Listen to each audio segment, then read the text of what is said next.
구약에는 대선지서와 소선지서라고 하는 것이 구분이 되어 있고 총 17권의 선지서가 있습니다. 대선지서는 이사야, 예레미야, 예가, 에스겔, 다니엘까지 총 5권이고 그 뒤에 이어지는 호세아부터 말라기까지의 나머지 12권은 소선지서라고 부릅니다. 5권의 대선지서 중에 가장 양이 많은 성경은 예레미야서이고 장수가 가장 많은 성경은 오늘 우리가 읽은 이 이사야 66장이 되는 이사야서입니다. 이 이사야서에는 많은 예언들이 기록되어 있지만 각 예언이 전달된 차례거나 또는 연대순으로 기록된 것은 아니고 총 66장의 내용이 8개의 단락으로 나누어져 있습니다. 기억하지는 못하시겠지만 설명을 드리자면 첫 번째 단락은 1장부터 12장까지, 또 두 번째 단락은 13장부터 23장까지, 세 번째 단락은 24장부터 27장, 네 번째는 28장에서 35장, 다섯 번째 단락은 36장에서 39장, 여섯 번째 단락은 40장에서 48장, 일곱 번째 단락은 49장에서 57장, 그리고 여덟 번째 단락은 58장부터 마지막 66장까지의 내용입니다. 그 중에 36장에서 39장까지의 이 다섯 번째 단락을 제외한 나머지 7개의 단락들 안에는 공통적인 내용이 들어가 있는데, 그것은 선민의 타락과 범죄에 대한 책망, 징계의 경고, 그리고 하나님의 은혜로 남은 자들을 통해서 이루어질 선민 회복에 대한 약속, 그리고 종말에 완성될 구원과 심판이라고 하는 이 요소가 7개의 단락에는 모두 포함이 되어 있습니다. 특히 오늘 본문은 이사야의 소명장이라고 불리는 부분으로 구원받을 택자들을 향한 하나님의 뜻을 전달하는 사명을 받게 되는 이사야의 모습이 기록되어 있습니다. 오늘 이 시간 이 백성에게 이르기를 이라고 하는 제목으로 하나님의 말씀을 함께 살펴보기를 원하는데, 이 시간을 통하여서 하나님의 뜻을 깨닫고 또 그 말씀에 순종하는 은혜가 있기를 주님의 이름으로 축복합니다. 첫 번째로, 하나님이 특별히 부르시는 사람이 있습니다. 본문 8절 말씀입니다. 제가 읽어드립니다. 내가 또 주의 목소리를 들으니 주께서 이르시되 내가 누구를 보내며 누가 우리를 위하여 갈고 하시니 그때에 내가 이르되 내가 여기 있나이다 나를 보내소서 하였더라. 아멘. 이사야라고 하는 이름은 여호와께서 구원하신다라고 하는 뜻입니다. 이사야는 아모스의 아들이라고 소개되어 있는데, 이 이사야의 아버지 아모스는 성경 다른 곳에서는 기록되어 있지 않기 때문에 어떤 인물인지 정확하게 파악하기는 어렵습니다. 다만 전승에 따르면 그는 유다의 왕이었던 아마샤의 형제 혹은 친척이었던 것으로 추측됩니다. 이 이사야 선지자는 유다의 제10대 왕인 우시야부터 제13대 왕인 히스기야 왕 때까지 활동한 선지자입니다. 이사야 1장 1절 말씀에 보면 유다왕 우시야와 요담과 아하스와 히스기야 시대에 아모스의 아들 이사야가 유다와 예루살렘에 관하여 본 계시라라고 기록하고 있습니다. 여기에서는 므낫세라고 하는 왕의 이름이 언급되어 있지는 않지만 전승에 의하면 이 이사야 선지자는 마지막 히스기야의 아들인 므낫세의 통치 기간 중에 순교한 것으로 전해집니다. 그렇다면 이 이사야의 활동 연대는 대략 60년 정도가 되는 긴 시간 동안 선지자로 활동한 것입니다. 이사야는 60년의 긴 기간 동안 선지자로 활동하며 유다와 예루살렘을 중심으로 하나님의 계시를 받아 기록하였는데, 그의 당대에 일어날 일뿐만 아니라 그의 시대로부터 약 150년 후에 있게 될 바벨론 포로와 또 귀환 사건도 정확하게 예언을 하고 있으며, 나아가서는 700년 후에 있게 될 그리스도의 초림과 또 세상 종말에 일어날 일들까지 아주 하나님의 경영과 섭리에 대한 총체적인 예언을 하고 있습니다. 특히 이스라엘과 유다의 죄악상을 드러내고 회개를 촉구하는 메시지를 전달하였으며, 하나님으로부터 임할 무서운 심판을 예언하였고, 또 하나님으로부터 오게 될 구원과 회복의 메시지를 증거하였을 뿐만 아니라 구약의 다른 어떤 선지서보다 장차 오실 메시아에 대한 예언이 구체적으로 묘사되어 있습니다. 그래서 어떤 사람들은 이 이사야서를 가리켜서 구약의 복음서다라고 말하기도 합니다.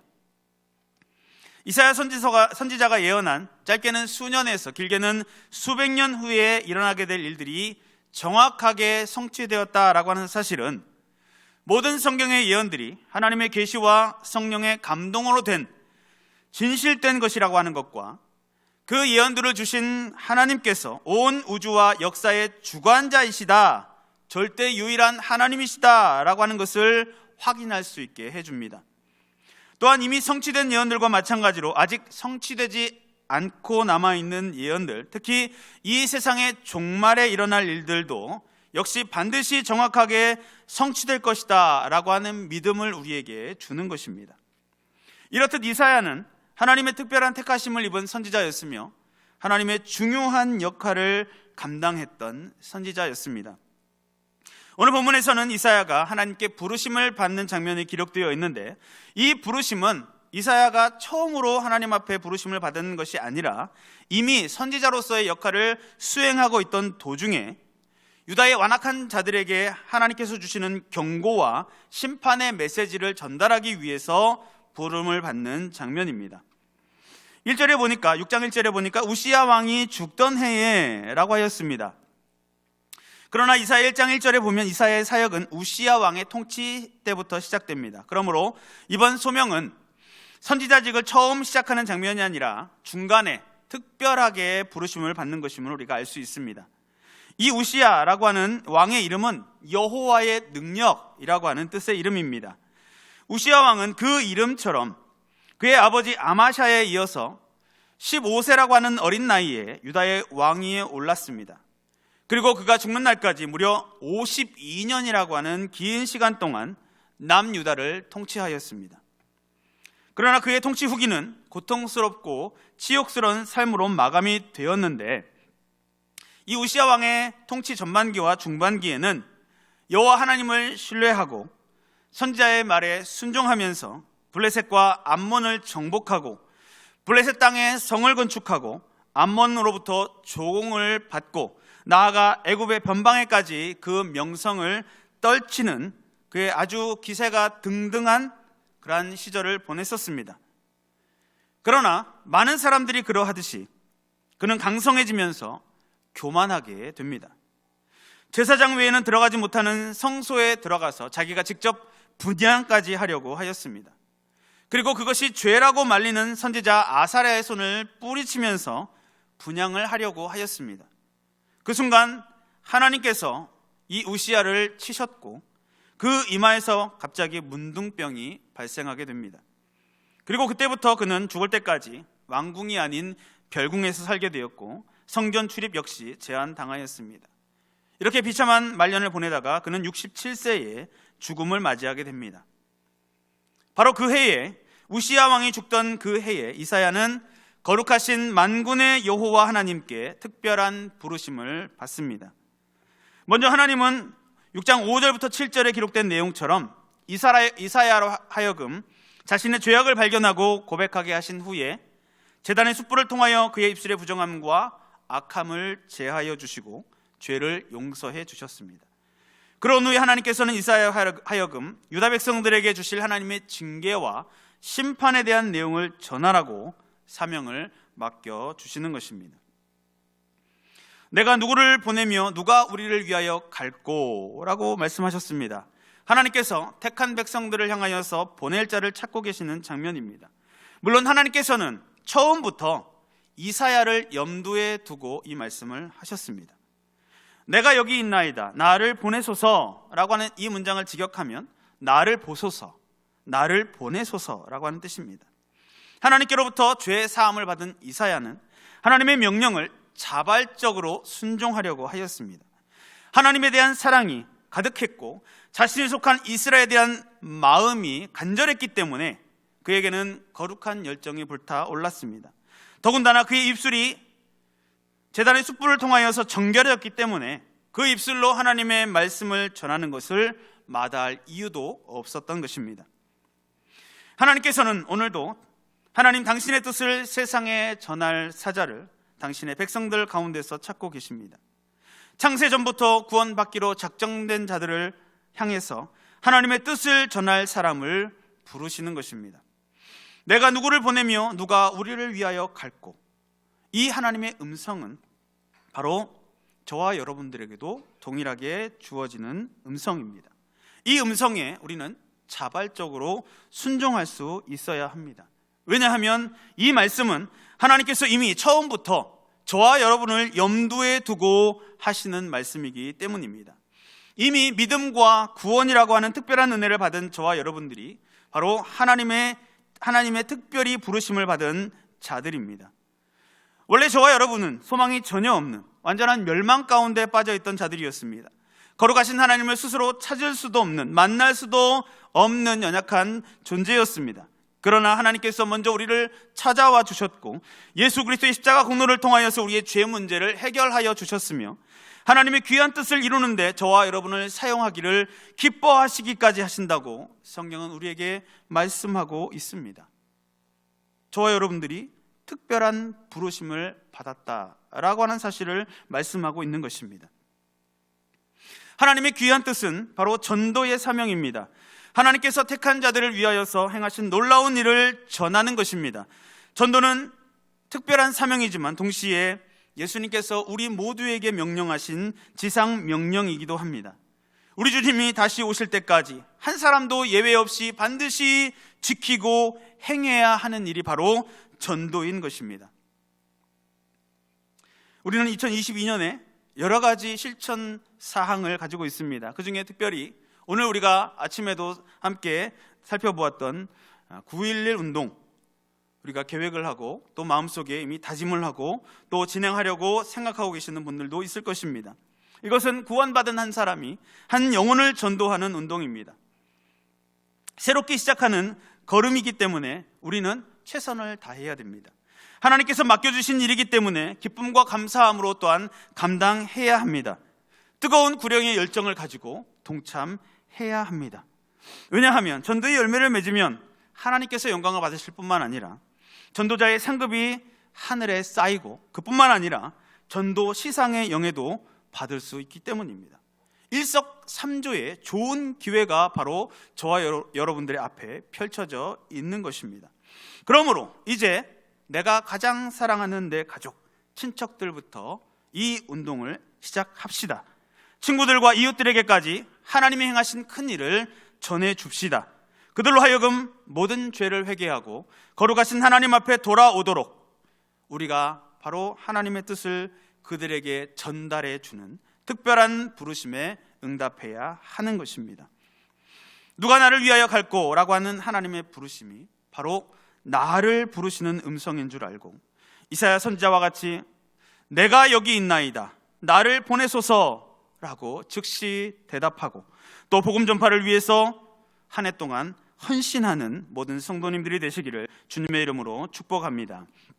둘째로, 고난과 핍박이 있어도 복음은 전파되어야 합니다. 본문 9절과 10절 말씀입니다. 제가 읽어드리겠습니다. 여호와께서 이르시되 가서 이 백성에게 이르기를 너희가 듣기는 들어도 깨닫지 못할 것이요 보기는 보아도 알지 못하리라 하여 이 백성의 마음을 둔하게 하며 그들의 귀가 막히고 그들의 눈이 감기게 하라. 염려하건대 그들이 눈으로 보고 귀로 듣고 마음으로 깨닫고 다시 돌아와 고침을 받을까 하노라 하시기로. 가서 이 백성에게 이르기를 이라고 하였습니다. 이 백성은 다름 아닌 자기 민족이었던 유다 백성입니다. 그는 요나처럼 이방 민족에게 하나님의 말씀을 증거하기 위해서 보내심을 받은 것이 아니라 자기 민족을 위해서 보내심을 받았습니다. 이사야 선지자가 해야 할 일은 두 가지입니다. 하나는 가는 것입니다. 아무리 뜨거운 열정을 가지고 있어도 가지 않으면 사람을 만날 수도 복음을 전할 수도 열매를 맺을 수도 없는 것입니다. 이사야가 해야 할 일 또 하나는 말하는 것입니다. 아무리 많은 사람에게 아무리 자주 간다고 하더라도 그 사람들에게 말하지 않으면 아무런 소용이 없습니다. 가장 가까운 사이, 부부 사이에서도 말을 하지 않으면 이 사람이 배가 고픈지 등이 가려운지 도무지 알 수가 없는 것입니다. 왔다 갔다만 한다고 해서 그 사람이 왜 이렇게 왔다 갔다 하는지 말을 하지 않으면 도저히 알 수가 없는 것입니다. 하나님은 이사야를 부르시고 그에게 하나님의 뜻을 전하라고 명령하셨습니다. 그러나 또한 하나님께서는 이사야에게 유다 사람들은 이미 그들의 마음을 완고하게 하였기 때문에 하나님의 말씀을 들어도 듣지 않게 될 것이다 라고 말씀하셨습니다. 유다 백성들이 이사야의 메시지를 듣고 회개하고 여호와께 돌아오기는커녕 오히려 이사야를 핍박하게 될 것이라고 말씀하시는 것입니다. 이사야는 하나님에 대한 사랑과 또 자기 민족에 대한 뜨거운 열정을 가지고 하나님이 주신 사명을 감당하려고 하였습니다. 그러나 유다 백성들의 영적인 상태와 상황에 대해서는 잘 몰랐던 것 같습니다. 그래서 하나님은 9절과 10절 말씀을 통하여서 유다 백성들의 상황을 알려주십니다. 그렇게 함으로써 이사야의 사역이 결코 순탄치만은 않을 것임을 알게 하시고 준비하도록 하셨던 것입니다. 이러한 상황은 오늘날에도 똑같이 적용됩니다. 하나님은 우리에게 복음 전파를 통하여서 하나님 자신의 뜻을 택한 백성들에게 전하도록 하셨습니다. 그러나 복음 전파는 결코 순탄하지 않습니다. 왜냐하면 우리는 당장 한 치 앞도 내다볼 수 없는 연약한 존재들이며 하나님께서 택하신 백성이 누구인지도 알 수 없기 때문입니다. 그래서 우리는 모든 사람을 대상으로 때를 얻든지 못 얻든지 복음을 전해야 하는 어려운 상황 앞에 있습니다. 그 정도로 끝나는 것도 아닙니다. 사도 바울은 사도행전 20장 23절에서 오직 성령이 각성해서 내게 증언하여 결박과 환난이 나를 기다린다 하시나 라고 기록하였고, 빌립보서 1장 20절과 21절 말씀에도 나의 간절한 기대와 소망을 따라 아무 일에든지 부끄러워하지 아니하고 지금도 전과 같이 온전히 담대하여 살든지 죽든지 내 몸에서 그리스도가 존귀하게 되게 하려 하나니 이는 내게 사는 것이 그리스도니 죽는 것도 유익함이라 라고 하나님의 복음을 전파하는 사명이 결코 쉬운 일이 아닐 뿐만 아니라 우리의 생명까지도 지장을 받을 수 있음을 말씀하고 있기 때문입니다. 그러나 데살로니가전서 3장 3절 말씀에 아무도 이 여러 환난 중에 흔들리지 않게 하려 함이라 우리가 이것을 위하여 세움 받은 줄을 너희가 친히 알리라 라고 말씀하면서 그 어떤 환난 가운데서도 결코 흔들리지 말고 복음을 전파하라 라고 또한 권면하고 있습니다. 그렇게 복음을 전파해야 하는 이유는 바로 우리가 이 복음 전파를 위해 특별한 부르심을 받았고 특별하게 세움을 입었기 때문입니다. 그러므로 비록 복음 때문에 애매히 고난을 당하고 핍박을 당하고 심지어 목숨까지 위협을 받는다고 할지라도 우리는 기뻐하고 즐거워할 수 있어야 합니다. 이사야를 위시한 구약의 많은 선지자들이 하나님의 뜻을 전하다가 많은 고난과 핍박을 받고 죽임을 당하였습니다. 바울도 그랬습니다. 예수님의 제자들도 그랬습니다. 한국교회 초기 신앙의 선배들 역시 하나님과 복음을 위해서 그들의 삶을 아낌없이 드렸습니다. 일제강점기와 공산주의 핍박 앞에서도 그들의 믿음을 저버리지 않았습니다. 핍박과 고난을 당하는 것은 두렵습니다. 죽음은 더더욱 두렵습니다. 그러나 하늘의 상급을 바라볼 수 있어야 합니다. 그 모든 두려움들을 하나님께서 약속하신 위로의 말씀을 통하여서 우리가 새 힘을 얻을 수 있어야 하는 것입니다. 마태복음 5장 11절과 12절 말씀입니다. 나로 말미암아 너희를 욕하고 박해하고 거짓으로 너희를 거슬러 모든 악한 말을 할 때에는 너희에게 복이 있나니 기뻐하고 즐거워하라. 하늘에서 너희의 상이 큼이라. 너희 전에 있던 선지자들도 이같이 박해하였느니라 라고 말씀하고 있습니다. 이 땅에서 우리의 사명이 바로 주 예수의 복음을 전하는 것이며 저와 여러분의 존재 목적이 그리스도를 존귀케 하는 것임을 잊지 말고 반드시 당하게 될 고난과 핍박 앞에서도 하나님의 말씀으로 위로를 받으며 모든 것을 아낌없이 복음 전파를 위하여서 드릴 줄 아는 성도들이 다 되시기를 주님의 이름으로 축복합니다. 셋째로 소수의 구원받을 자들 때문에 복음은 전파되어야 합니다. 본문 11절부터 13절까지의 말씀입니다. 우리 이 말씀은 다 같이 함께 읽어보도록 하겠습니다. 시작. 내가 이르되 주여 어느 때까지니까 하였더니 주께서 대답하시되 성읍들은 황폐하여 주민이 없으며 가옥들에는 사람이 없고 이 토지는 황폐하게 되며 여호와께서 사람들을 멀리 옮기셔서 이 땅 가운데 황폐한 곳이 많을 때까지니라. 그 중에 10분의 1이 아직 남아있을지라도 이것도 황폐하게 될 것이나 밤나무와 상수리 나무가 배임을 당하여도 그 그루터기는 남아있는 것 같이 거룩한 씨가 이 땅의 그루터기니라 하시더라. 아멘. 유다 백성들은 하나님의 뜻을 전해 들었음에도 불구하고 하나님께서 이사야에게 미리 말씀하셨던 것처럼 회개하기는커녕 도리어 더욱 완악해졌습니다. 그래서 결국 하나님의 심판을 당하고 맙니다. 그 중에 10분의 1이 남는다라고 하는 말은 타락한 유다가 하나님의 심판의 도구로 사용될 이방 나라의 침공을 받아서 대다수의 사람들이 죽임을 당하게 될 것을 의미합니다. 이것도 황폐하게 될 것이나 라고 하는 것은 그 남은 10분의 1조차도 황폐하게 된다. 즉 이방 나라의 군사들의 창칼에 살아남은 자들이 그 땅을 떠나서 이방 나라로 끌려가거나 죽음과 같은 환난을 당하게 될 것임을 의미하는 것입니다. 즉 유다의 완전한 멸망을 예고하는 것입니다. 이 예고는 철저하게 성취되었습니다. 주전 586년 예루살렘이 바벨론에 의해서 함락되고야 합니다. 유다는 완전히 황폐화되고 그 거민이 이방 나라의 포로로 잡혀가게 됩니다. 하나님께서 말씀하신 예언이 그대로 이루어지고야 말았던 것입니다. 그렇다면 왜 하나님께서는 유다가 회개하지 않고 더 완악해질 것을 아시면서 결국 멸망당하게 될 것을 아시면서 이사야를 보내셔서 그들에게 하나님의 뜻을 전하게 하셨겠습니까? 그것은 두 가지입니다. 첫째는 완악한 유다에 대한 심판의 근거로 삼으시기 위해서입니다. 당시 유다는 하나님의 인내의 한계를 넘어 멸망으로 달려가고 있었습니다. 그러므로 그들에게 심판은 반드시 다가올 필연적인 것이었습니다. 그러나 하나님은 그들이 심판을 받는 것에 대해서 핑계대기를 원하지 않으셨습니다. 원망하지 못하도록 하시기 위해서 이사야를 보내어 심판을 경고하는 메시지를 전하게 하신 것입니다. 두 번째는 남은 자를 구원하시기 위해서입니다. 하나님은 악한 자들을 심판하시지만 그 자비하심으로 인하여서 소수의 남은 자들을 남겨두십니다. 그 남은 자들은 하나님의 말씀이 선포될 때에 그것을 듣고 하나님께로 돌이키게 됩니다. 13절에 보면 그 남은 자들이 10분의 1 정도가 될 것이라고 말씀하고 있습니다. 또 그들조차도 하나님의 심판을 피하지는 못하나 그 구루터기는 남아서 다시 회복될 것임을 말씀하고 있습니다. 이처럼 하나님의 복음 전파는 겉으로 보기에는 얼핏 아무런 열매도 맺지 못하는 것처럼 보일지라도 그 말씀을 반드시 들어야 할 소수의 사람들이 듣고 돌이키고 회복되는 기회가 될 수 있는 것입니다. 그러므로 우리는 가능한 한 많은 사람들에게 복음을 전해야 합니다. 이 사람이 과연 하나님의 택함을 받은 사람일까 아닐까 우리는 생각할 필요가 없습니다. 우리는 그저 전하는 사명을 받았기 때문입니다. 그리고 이 땅에는 우리가 복음을 전해야 할 많은 사람들이 아직도 우리를 기다리고 있습니다. 그러므로 하나님께서 우리를 통하여 놀라운 하나님의 구속 역사를 진행해 나가신다라고 하는 이 귀한 사실을 기억하고 또 우리를 통하여서 이루신다라고 하는 사실에 감사하며 소수의 남은 자들이 구원에 이르도록 복음을 힘써 전하는 성도들이 되시기를 주님의 이름으로 축복합니다.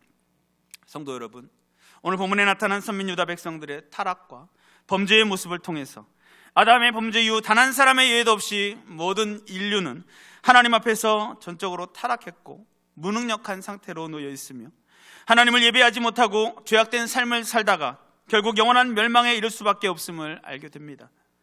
그러나 하나님께서는 범죄하고 연약한 당신의 택한 백성들을 비록 징계하실지라도 한번 택하신 그들을 결코 버리지 않으시고 반드시 구원하시며 우리가 연약하여 범죄할지라도 회개하여 하나님 앞에 돌이키면 용서해 주시는 자비의 하나님이시다라고 하는 사실도 역시 알게 됩니다.